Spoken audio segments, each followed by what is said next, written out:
خبروں کے سلسلے کو آگے بڑھاتے ہوئے افسوسناک خبر شامل کرتے ہیں۔ تانلیاوالا کے تھانہ مامو کانجن کے نواحی علاقے میں اوباش نوجوان کی 5 سالہ بچے سے مبینہ بدفعلی، ملزم فرار۔ مختلف حلقوں نے پولیس حکام سے ملزم کی گرفتاری اور سخت سزا کا مطالبہ کر دیا۔ اس پر رپورٹ کریں گے علی حسن صابری۔ جی علی حسن صابری، بتائیے گا مزید تفصیلات کے حوالے سے۔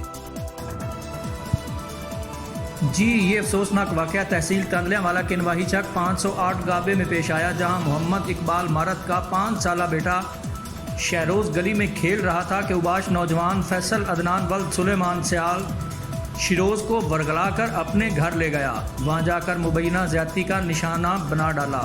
مقامی پولیس نے مقدمہ درج کر لیا، تاحال ملزم گرفتار نہیں ہو سکا، جس مختلف حلقوں نے شدید تشویش کا اظہار کرتے ہوئے ملزم کے خلاف فوری کارروائی کا مطالبہ کیا ہے۔ جی